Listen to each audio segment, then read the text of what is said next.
చూస్ country delight, live better. ఇప్పుడే country delight app ని download చేసుకోండి.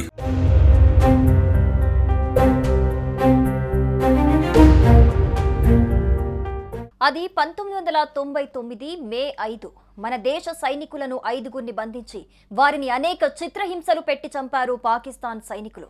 అక్కడి నుండి మొదలైన పోరాటం చివరకు కార్గిల్ వార్తో ముగిసింది. ఈ యుద్ధంలో భారత్ విజయం సాధించింది. అయితే ఈ యుద్ధం గురించి విన్నప్పుడల్లా ఓ మహావీరుడి గుండె ధైర్యం, దండిగా ఉన్న ధీశాలిని, భారత మాత కోసం ప్రాణాలను సైతం పనంగా పెట్టిన అసలు సిసలు భారత సైనికుడే గుర్తొస్తాడు. ఆ వీర సైనికుడే డిజేంద్ర కుమార్. రాజస్థాన్లోని జాలారా గ్రామంలో పుట్టిన డిజేంద్ర దేశ సేవ చేయాలని చిన్నతనం నుండే ఉవ్విల్లూరేవాడు. అదే లక్ష్యంతో ఇండియన్ ఆర్మీలో చేరాడు. 6 అడుగులకు పైగా ఎత్తు, ఉక్కులా ఉండే బాడీ, అన్నింటికి మించి దేశం కోసమే నా ప్రాణం అనే తెగువ. అతడి బ్యాచ్మేట్స్ అందరూ అతన్ని ముద్దుగా కోబ్రా అని పిలుచుకునేవారు. రాజపుతానా అనే బెటాలియన్ కు నాయకత్వం వహిస్తున్నాడు. ఇతని సారథ్యంలోని రాజపుతానా బెటాలియన్ శ్రీనగర్ లో ఓ ఆపరేషన్ పనిలో బిజీగా ఉంది.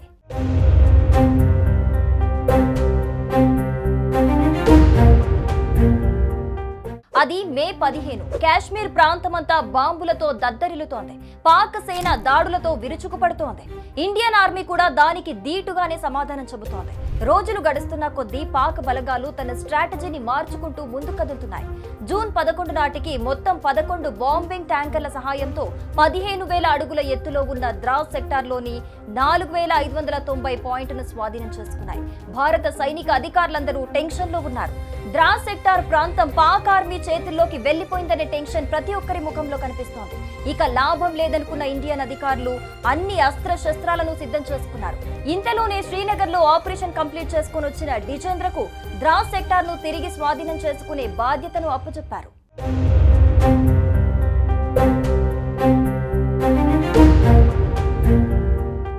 బాంబుల వర్షంలో తన రాజ్పుతానా బెటాలియన్ తో పాక్ సైన్యానికి ఎదురు వెళ్లటం స్టార్ట్ చేశాడు డిజేంద్ర. ముందుగా అక్కడున్న 11 బంకర్లలో మొదటి దానిని, చివరి దానిని తాను పేల్చేస్తానని, మిగతా వాటి పని మీరు పట్టండని తన తోటి సైనికులకు ఆదేశాలు జారీ చేసి అనుకున్నట్టుగానే 1st and 11th Pak బంకర్లను పేల్చేశాడు Dijendra. మిగతా బంకర్ల టార్గెట్ వీరి వైపుకు మళ్లింది. అటు నుండి బాంబులు జెట్ స్పీడ్ తో దూసుకొస్తున్నాయి.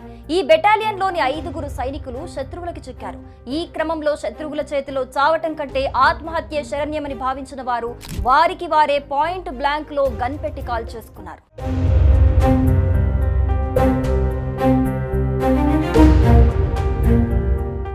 ఇది చూసిన కోబ్రాకి ఆగ్రహం కట్టలు తెంచుకుంది. ఓ లైట్ మిషన్ గన్ను తీసుకుని పాక్ బంకర్లే టార్గెట్ గా అటువైపుకు దూసుకుపోతున్నాడు. ఇంతలో ఒక బుల్లెట్ వచ్చి కోబ్రా ఎడమ భుజాన్ని చీల్చుకుంటూ వెళ్ళింది.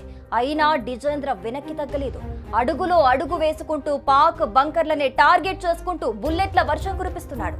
ఈ క్రమంలో దాదాపు 48 మంది పాక్ సైనికులను ఒంటి చేత్తో మట్టుబెట్టాడు. గన్లతో కాకుండా direct hand to hand fight చేసి మరీ వారి పని పట్టాడు. ఫైనల్ గా జూన్ 13, 1999న పాక్ ఆక్రమించిన ద్రాస్ సెక్టార్ లోని 4,590 పాయింట్ను తిరిగి స్వాధీనం చేసుకుని అక్కడ మన మువ్వన్నెల జెండాను నిలబెట్టి సెల్యూట్ కొట్టి అక్కడే పడిపోయాడు. ఆ పాటికి ఆయన బాడీలో 18 బుల్లెట్లు దూసుకుపోయాయి. డిజేంద్ర గొప్ప పోరాటానికి గుర్తుగా అప్పటి వాజ్పేయి ప్రభుత్వం డిజేంద్ర సింగ్ ను ఆగస్టు 15, 1933న మహావీర చక్ర అవార్డుతో గౌరవించింది.